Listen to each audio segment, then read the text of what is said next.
오늘의 데일리 뉴스레터에 오신 것을 환영합니다. 1. 현재 진행형인 이 원전 사고를 일본은 과연 어떻게 대처할까요? 2. 후쿠시마 일본 로봇이 전송한 마지막 장면 전 세계 경악. 3. 미국 전문가. 한국은 핵무기를 못 만드는 게 아니라. 한번 진실을 알아봅시다. 일본에게는 악몽과도 같은 사태가 다시 한번 펼쳐졌습니다. 후쿠시마 원전 사고 이후로 또 다른 원전 사고가 발생한 것입니다. 이번에는 노토반도에 위치한 시카 원전이 사고의 주인공이었습니다. 원전은 가동 준비를 하던 중 노토반도를 강타한 초대형 지진으로 인해 일부 시설이 화재에 휩싸였고 방사능이 누출되었던 소식이 전해졌습니다. 이로 인해 일본은 점점 더 죽음의 땅으로 변하고 있는 상황입니다. 안타깝게도 이러한 사태들은 일본이 자신들이 초래한 재앙으로 인식하고 있습니다. 후쿠시마 원전 사고 이후로도 일본은 원전 안전에 대한 경각심을 갖추지 못했고 대응 능력의 부재가 노출되었습니다. 지진 활발한 일본에서 원전을 운영하는 것은 높은 위험을 동반하고 있으며 이러한 위험성을 충분히 평가하지 못한 것으로 보입니다. 또한 방사능 누출 사고 발생 이후에도 적절한 대응과 투명한 정보 제공에 실패했으며 국민들의 안전과 건강에 대한 신뢰를 크게 흔들었습니다. 이러한 사태들은 일본 사회 전반에 큰 충격을 주었으며 일본 정부와 기업들은 원전 안전에 대한 철저한 점검과 대책 마련에 큰 노력을 기울여야 할 것입니다. 또한 이번 사고를 통해 일본의 에너지 정책과 재생 가능 에너지에 대한 전환이 더욱 기묘하게 대두되었습니다. 이는 일본이 스스로 변화를 이끌어내야 할 중대한 숙제이며 국민들의 안전과 미래를 위해 반드시 해결되어야 할 문제입니다.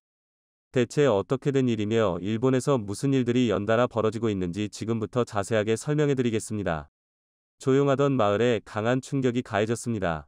평화롭게 마을 앞 바다에서 어망을 펼치던 어부는 충격에 몸을 가누지 못했죠. 급하게 일어난 어부는 재빨리 어망을 회수하고 젖먹던 힘을 다해 항구로 도망쳤습니다.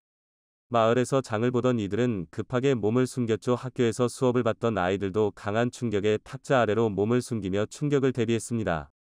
혼비백산한 마을 주민들은 살기 위해 몸을 낮췄습니다.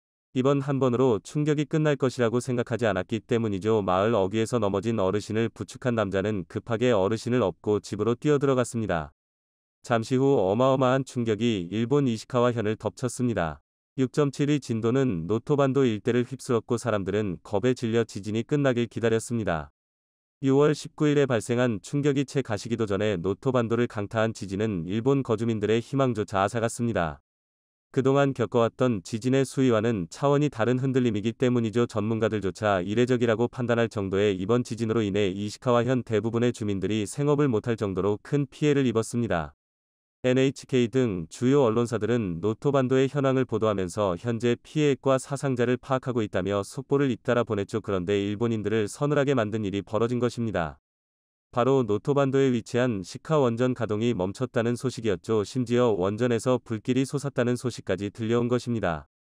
지진으로 인해 원전이 피해를 입은 것이 분명했죠. 시카 원전은 현재 후쿠시마 원전 사고 이후 정지가 중단되어 최소한의 인력들만 유지보수를 하고 있었는데요. 그런데 지진으로 인해 설비가 망가지면서 원전에 문제가 일어난 것입니다. 불행히도 일본에 부는 원자력 바람 때문에 시카 원전은 재가동을 멈추고 시범 운전은 물론 2호기까지 가동을 위해 정부의 사용 테스트를 받고 있었습니다. 원전의 사업자인 호쿠리쿠 전력은 이번 지진으로 인해 최악의 사태에 직면했죠. 그대로 가동을 하지 않고 놔뒀으면 문제가 없었겠지만 원전에 대한 욕심을 위해 재가동을 하면서 연료를 투입한 탓에 지진으로 인해 엄청난 피해를 입은 것이죠. 자칫 잘못하면 제2의 후쿠시마가 될 수도 있는 상황. NHK를 비롯한 일본 주요 언론에서는 현재 시카 원전의 상황을 지켜보고 있으며 추가 화재가 일어나지 않기를 바라고 있습니다. 가장 큰 문제는 방사능 누출인데요. 가이거 계수기 수치가 시카 원전 근처에서 폭등하는 모습이 관찰되었습니다. 현재 시카 원전 주변에 있는 주민들은 긴급하게 대피 사고에 대한 수습을 위해 남아있던 인력들도 방사능 누출 소식이 전해지면서 전원 대피에 나섰죠. 이바라키 현을 비롯해 주변 지역인 도야마, 이시카와 현 역시 일본 정부의 긴급한 안내에 따라 주민들이 피난 지진으로 인한 사상자를 수습할 틈도 없이 방사능 피해를 막기 위해 이탈 행렬이 이어지고 있습니다. 이번 지진에 대해 많은 전문가들은 이례적인 일이라고 보도하며 시카 원전 사고가 아닐 수도 있다는 주장까지 나왔는데요. 원래 지진이 자주 발생하는 도호쿠 지방 단층지대가 아닌 지역에서 유달리 강한 지진이 발생한 것이 전문가들 눈에는 이상하게 보인 것이죠. 다시 말해 이번 지진으로 인한 원전 사고는 선후 관계가 바뀌어 있다는 의견인데요. 지진이 났기 때문에 원전 사고가 일어난 것이 아니라 원전 때문에 지진이 발생한 것이라는 예측이 등장한 것입니다. 사실 노토반도는 과거 대형 지진이 발생했던 지역으로 오래된 주민들은 올 것이 왔다는 반응이었지만 전문가들 사이에서 지진이 발생할 확률이 낮은 곳으로 꼽히던 곳입니다.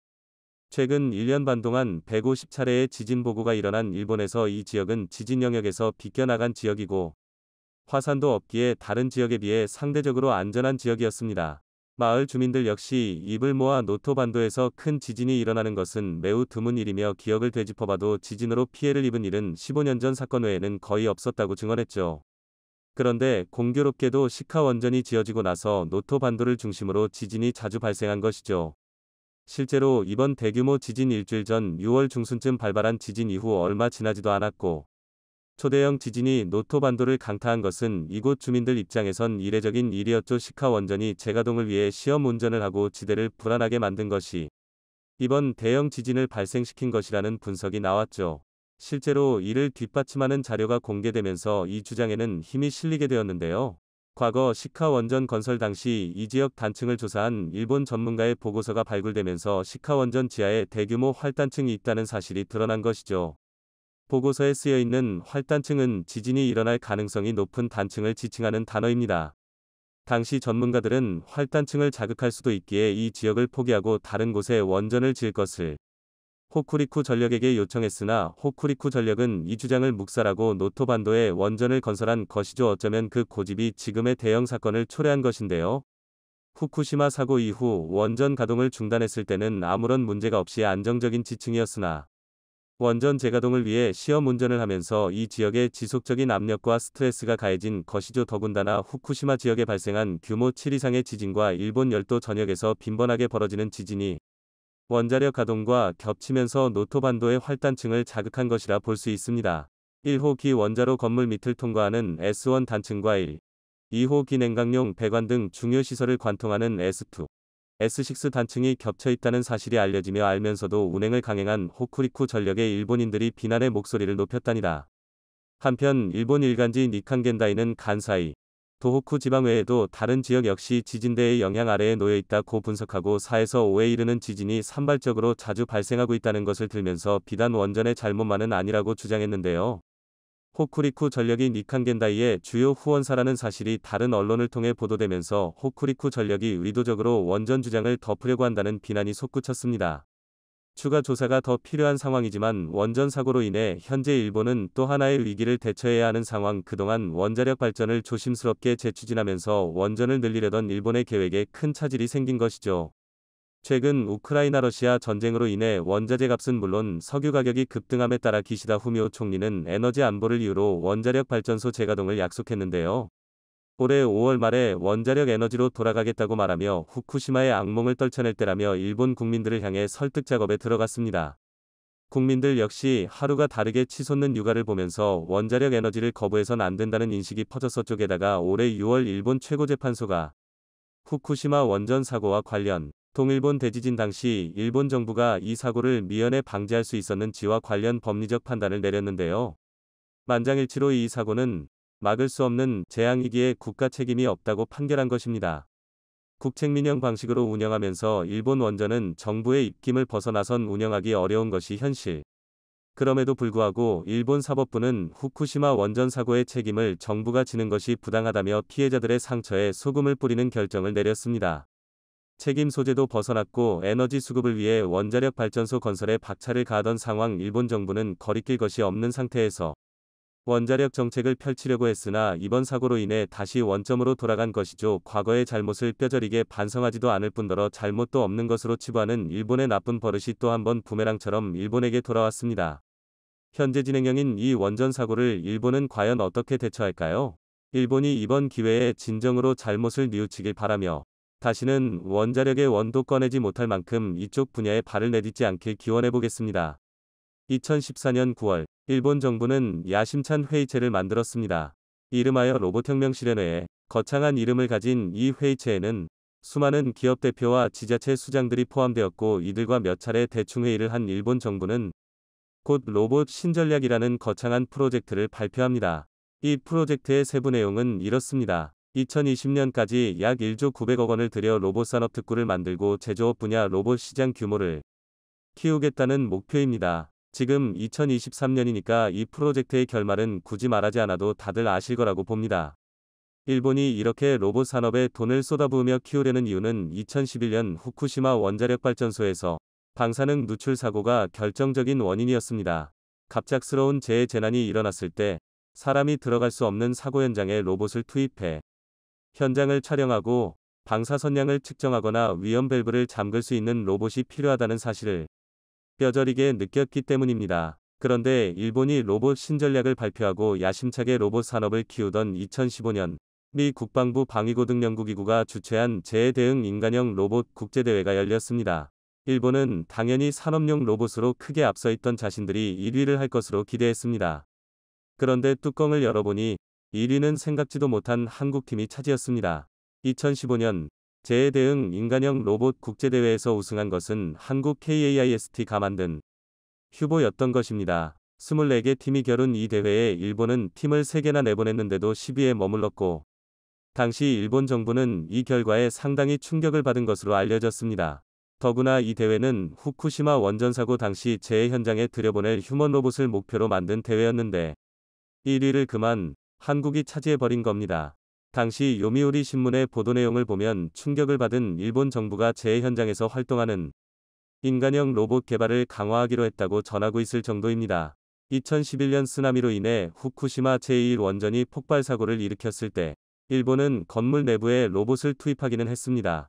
도쿄전력은 원격 로봇 한 쌍을 파괴된 후쿠시마 다이치 원자력 발전소에 원자로 건물에 투입했다고 발표했습니다. 그때 들여보낸 게 미국 아이로봇 사이 군사 로봇 팩봇입니다.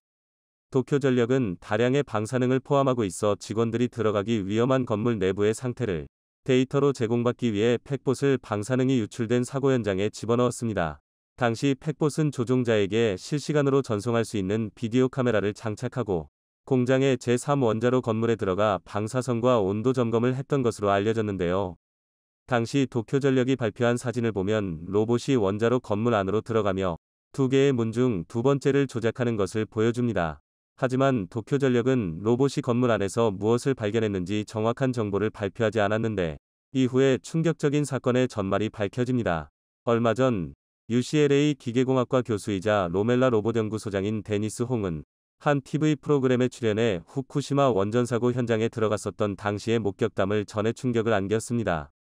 2011년 후쿠시마 원전이 사고를 냈을 때 더 큰 피해를 막기 위해 원자로 진입이 필요했지만 방사능의 위험으로 사람의 접근이 불가능했던 상황에서 일본 정부는 데니스 홍을 비롯해 몇 명의 과학자를 초청해 원자로 진입 임무를 맡겼습니다. 데니스 홍은 당시 이를 이렇게 회상했습니다. 목숨을 걸고 후쿠시마 원전에 들어갔다. 정말 무시무시했다. 삐삐같이 생긴 방사능 측정 장치가 있는데 삐삐 소리가 나면 놀라서 스톱하고 가다가 또 삐삐하면 스톱하고 엄청나게 무서웠다. 당시 데니스 홍과 과학자들은 현장의 영상을 보낼 수 있는 군사용 로봇 팩봇을 원전에 투입하는 실험을 진행했는데 로봇의 임무는 사고 현장을 카메라로 찍어보내는 것이었지만 로봇이 들어가 카메라를 돌리니 갑자기 화면에 흰색 점이 보이기 시작했다고 합니다. 방사능 때문에 카메라 안에 있는 센서가 죽은 것이었습니다. 방사능이 얼마나 독했던지 로봇에 부착한 전자회로를 순식간에 죽일 정도였던 겁니다. 다시 한번 돌려봤지만 마찬가지로 화면은 다 꺼져버렸고 결국 제대로 된 데이터를 전송받을 수 없었다고 합니다. 결국 후쿠시마에 투입된 로봇은 망가졌고 제대로 임무를 수행하지 못한 것입니다. 미국 드라마 체르노빌에서도 방사능 유출이 심한 곳에서는 현장 장비가 기능을 못했는데 후쿠시마 원전 현장도 마찬가지였습니다. 나중에 밝혀진 바로는 실제 사고 현장에 투입된 로봇들은 실패의 연속이었고 미국산 로봇 및 일본산 로봇이 원자로 건물 안에서 동신이 두절된 채 지금까지 미아 상태에 빠져버렸다고 합니다. 2011년 당시 후쿠시마 다이치 원자력 발전소에는 14m 높이의 쓰나미가 덮치고 냉각 시스템이 손상되어 수소 폭발이 일어났습니다. 폭발 이후에는 원자로 건물 3곳이 손상됐고 주변으로 방사능 오염을 확산시켰는데요. 일본은 로봇을 투입해서라도 현장의 상황을 알고 싶어 했지만 방사능 앞에선 로봇도 속수무책이라는 무기력함만 확인할 수 있었습니다. 그로부터 4년 뒤인 2015년 도쿄전력은 다시 최초로 수소 폭발을 일으켰던 후쿠시마 원전 1호기의 경납용기 내부에 배명 로봇을 투입했습니다. 녹아내린 해결료가 어디로 샜는지 찾기 위해서였습니다. 하지만 이 로봇도 투입한 지 3시간도 되지 않아 작동 불능 상태에 빠졌습니다. 이처럼 후쿠시마 원전 사고는 로봇에 대한 대중의 환상과 현실 간의 괴리를 가장 여실히 보여줬던 사건이었습니다.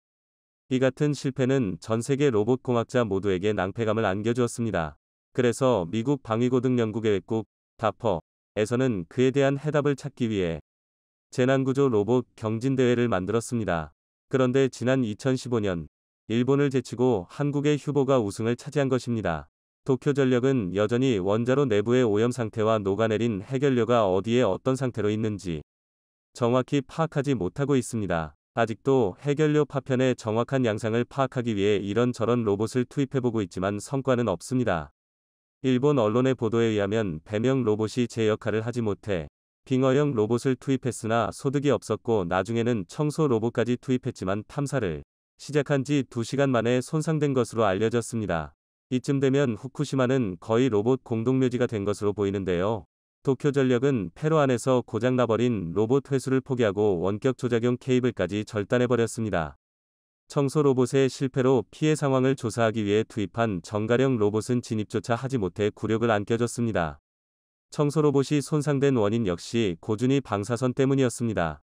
이 로봇에는 방사선량을 측정할 수 있는 선량계가 달려있지 않았지만 카메라로 촬영된 영상을 분석한 결과 후쿠시마 원자력 2호기 원자로의 경납용기 내의 방사선량은 530시버트, 스V에서 최고 650시버트로 추정됐습니다. 지금까지 후쿠시마 원전의 1, 2, 3호기에서 관찰된 방사선량 중 최대치였습니다. 한꺼번에 70W 정도의 방사선을 전신에 받으면 대부분의 사람은 사망하는데 650시버트였다면 인간은 30초도 채 견디지 못하는 어마어마한 방사선량이 그 안에 있었다는 얘기였습니다. 사고 발생 후 오랜 시간이 지나서도 방사선량은 치명적이었던 것입니다. 그런데 로봇은 왜 이렇게 방사선에 취약한 것일까요? 그것은 방사선이 반도체 장치를 손상시키기 때문입니다. 아직까지 스스로 상황을 인지하고 판단해 자율적으로 작업할 수 있는 극한작업 로봇은 없습니다. 따라서 원전 투입 로봇의 작업은 인간이 방사성 물질에 노출되지 않는 수십 km 떨어진 거리에서 무선통신에 의해 일일이 원격으로 조종을 해야만 합니다. 그러다 보니 고준위 방사선이 무선 센서를 손상시키면 오작동으로 사용이 불가능해질 수밖에 없습니다. 더구나 원자로는 무선통신에 장애를 주는 두꺼운 차단벽으로 이루어져 있어 조금만 잘못돼도 로봇을 조종할 수 없게 됩니다. 심지어 나중에 밝혀진 바로는 후쿠시마 원전 사고 작업용 로봇을 이미 보유하고 있던 일본이 사고 즉시 로봇을 투입하지 않아 비난을 받았지만 실은 로봇은 있었으며 원격 조종을 제대로 할 수 없었기 때문이었던 것으로 밝혀졌습니다. 사고 발생 이튿날 최첨단 로봇들이 현장에 도착했지만 조종 인력의 부족 때문에 오랫동안 대기 상태로 일본은 후쿠시마 원전 사고 이후 그렇게 많은 돈을 들여 재해 로봇을 만들겠다고 호언해왔는데 여전히 갈 길이 먼 것 같습니다. 2차 전지와 전기차 분야에서 일본보다 치고 나가 시장을 선점한 한국은 지금 삼성과 LG, 현대차까지 가세의 로봇 개발 전쟁이 그 어느 때보다 뜨겁습니다. 2020년 기준 국내 서비스 로봇 시장은 8,600억 원 규모로 성장해 이 시장을 잡기 위해 주요 대기업들이 속속 뛰어들고 있는 것입니다. 삼성은 운동보조 웨어러블 로봇 잼스를 시작으로 서비스 로봇 분야를 정조준하고 있고 LG는 바리스타봇 가이드봇 등을 출시한 바 있습니다. 누구보다 산업용 로봇에 관심이 많은 현대차는 보스턴 다이내믹스의 사족 보행 로봇 스파를 기아 광명 공장에 투입돼 공장 안전 서비스를 지원하는 목적으로 시범 운영 중입니다. 이처럼 한국은 일본보다 늦게 로봇 개발에 뛰어들었지만 과감한 M&A와 한국 특유의 섬세함으로 이미 로봇 분야에서 일본을 넘어섰습니다. 이 영상은 지난 2020년 8월 러시아 국어번정 기업 이 영상 속 주인공은 차르 본바, 티사 본바라는 폭탄입니다. 러시아어로 차르는 황제 또는 군주로 해석되는데 황제 폭탄이라 부르는 이 차르 본바는 인류가 만든 가장 잔인한 폭탄으로 일컬어집니다. 소련은 1961년 10월 30일 오전 11시 33분 노바야 젬리아에서 차르 본바 폭파 시험을 진행했는데 60년 만에 공개된 영상 속 차르 본바는 길이 8m, 지름 2m, 무게 27톤으로 구성되어 있습니다. 다만 27톤에 달하는 초대형 수소폭탄이 그대로 낙하할 경우 지진 우려가 있어 4km 상공에서 낙하산으로 투하시켰죠. 그리고 차후 영상을 분석해보니 폭발력은 50메가톤이었는데 이는 히로시마에 투하한 리틀보이보다 3333배 강력한 수준입니다. 영상에 전부 담을 수 없었지만 반경 35km의 모든 것을 파괴시켰고 버섯구름은 세계 최고봉 에베레스트 산의 7배인 1000km 떨어진 핀란드 가정집 창문이 박살났다고 하죠.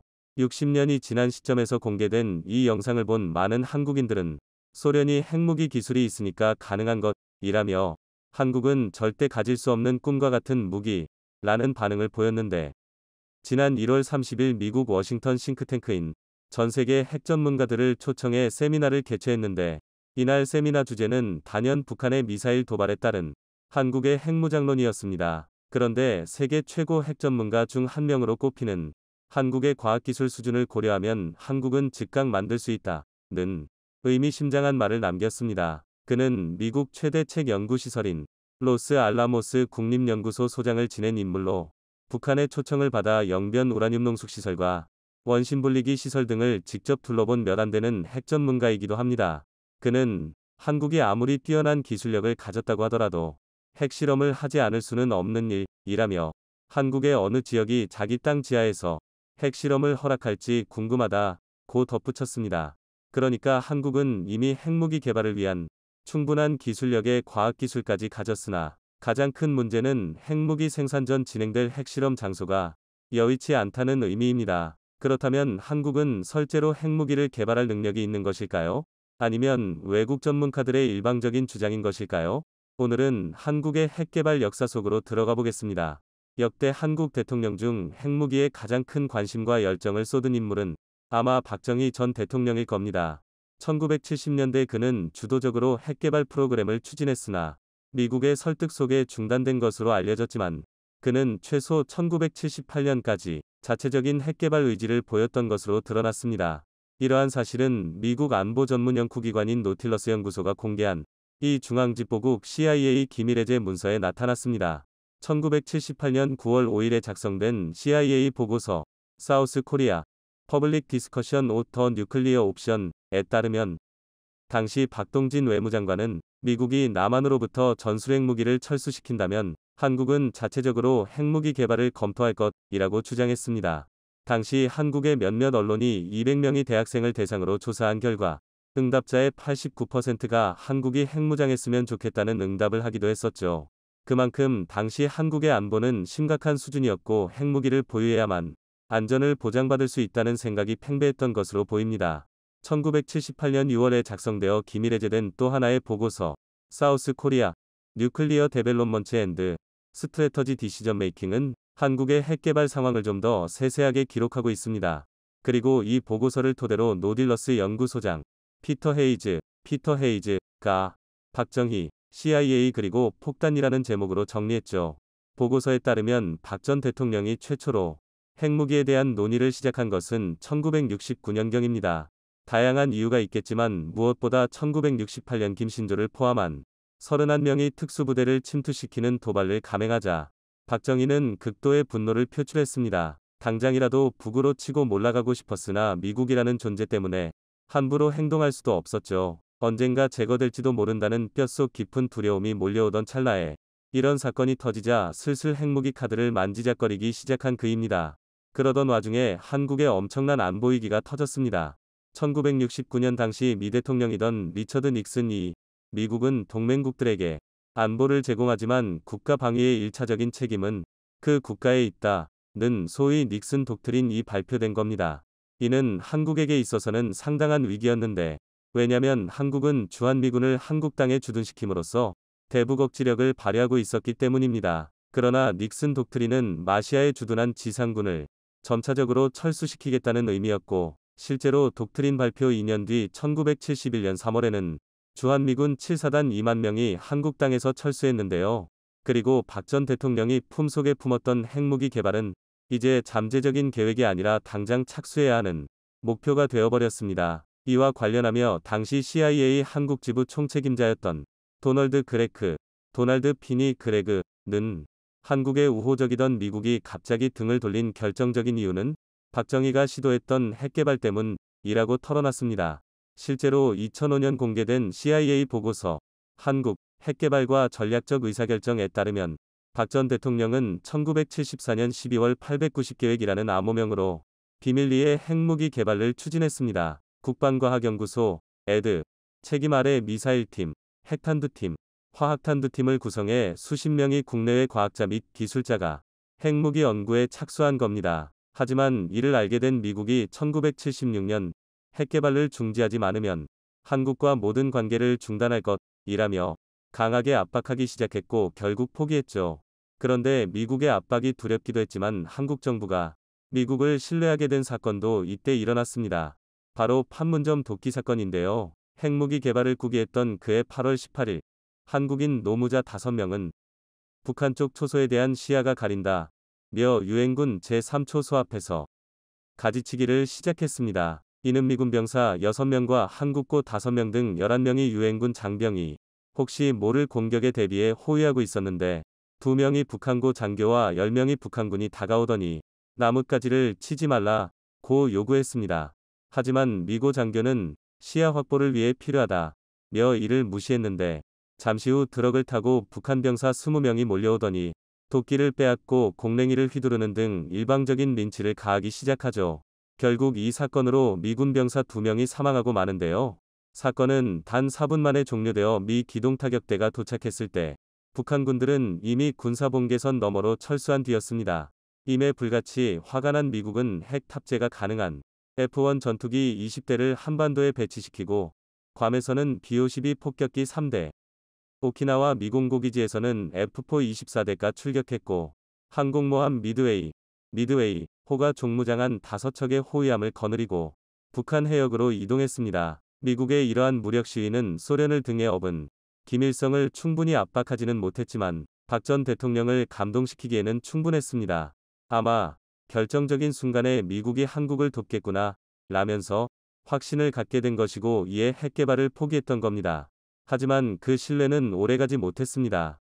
왜냐면 1977년 1월 취임한 지미 카터, 제임스 얼 카터, JR는 대선 공약으로 주한미군 제2사단 철수를 내세웠는데 이에 대한 미 의회 및 관료들의 반대에도 불구하고 무리하게 추진 2년 뒤 새 포기했지만 했었습니다. 이에 대해 한국 정부는 극도의 공포감을 느꼈습니다. 왜냐면 아직까지 산업화도 완성하지 못했고 모든 분야에서 취약한 상황에서 북한의 도발까지 걱정해야 하는 것이 부담스러웠으니까요. 어쨌든 공포감은 특정 행동을 불러오기 마련인데 이에 대한 반발로 다시금 핵개발 프로그램을 꺼내들기도 했었습니다. 1979년 10월 26일 박 전 대통령이 김재규의 출발에 시해되기 전까지 말이죠. 이 역시 당시 CIA 기밀문서에 세세하게 기록되어 있습니다. 1. 2차 핵개발 프로그램을 통해 한국이 원했던 것은 지금은 기를 쓰고 반대하지만 결국에는 핵보유를 인정할 수밖에 없게 만드는 이스라엘 방식입니다. 이를 위해 1974년 프랑스와 원자력 협정을 체결했는데 프랑스는 미국이나 소련 등과 같이 핵보유를 제한하는 것보다 전 세계적으로 핵보유를 확산시켜야 한다는 의지를 가지고 있었습니다. 프랑스는 전 세계적인 핵보유가 결국엔 전쟁을 억제할 수 있다고 봤으니까요. 이스라엘 역시 1950년대 프랑스가 도와준 덕분에 핵개발에 성공할 수 있었으니까요. 한편 박 전 대통령은 1979년 핵개발이 88% 이상 완료됐다. 1983년에는 핵무기가 완성될 것 같다고 밝혔었는데 충청북도 괴산군의 우라늄 광산에 대한 개발도 진행했었습니다. 이 광산은 유사시 핵무기 제조에 즉시 사용할 예정이었으나 우라늄 235의 함유량이 낮아 포기했습니다. 그러나 이 과정에서 얻은 것도 있습니다. 핵개발에 대한 의중을 표하고 3개 팀으로 나눠 핵개발을 진행하는 등의 과정에서 1978년 한국이 사거리 180km의 백곰미사일을 개발해낸 겁니다. 이는 의정부에서 평양까지 직선거리에 해당하는데 일단 미사일의 혼재 자재로 북한에게는 상당한 위협이 됐죠. 핵개발까지는 몇 년이 더 걸릴 것이니 일단 북한까지 핵을 날려보낼 미사일이 먼저 준비된 겁니다. 실제 핵무기는 등장하지 않았으나 당시 오원실 경제수석은 이미 핵원료 재처리 기술도 확보하고 있었고 핵심 부품들도 이미 밀반입에 성공했다고 털어놓기도 했습니다. 다만 1979년 10월 26일 이후로 한국은 거의 완성된 것이나 마찬가지였던 핵기술을 그대로 폐기했는데 전두환의 역할인데요. 박정희의 뒤를 이어 권력을 잡은 그는 미국에 환심을 하고 그의 지위를 인정받을 목표로 핵개발 프로그램을 폐기해버리면서 결국 88%에 달했던 핵개발은 12%를 남겨두고 역사의 뒤안길로 사라져버렸습니다. 그런데 한국에서 다시금 핵무기 개발 논란이 터진 것은 2004년입니다. 당시 국제원자력기구 IAEA 인터내셔널 아토믹 에너지 에이전시는 대뜸 한국이 우라늄 0.2g을 농축했다 며 실험 내용과 기술 수준 등에 대한 사찰을 실시한 적이 있는데 이와 관련해서는 다음 영상에서 자세히 알아보도록 하겠습니다. 한국이 쥐도 새도 모르게 추출했던 0.2g의 우라늄은 어디로 사라진 것일까요? 시청해주셔서 감사합니다.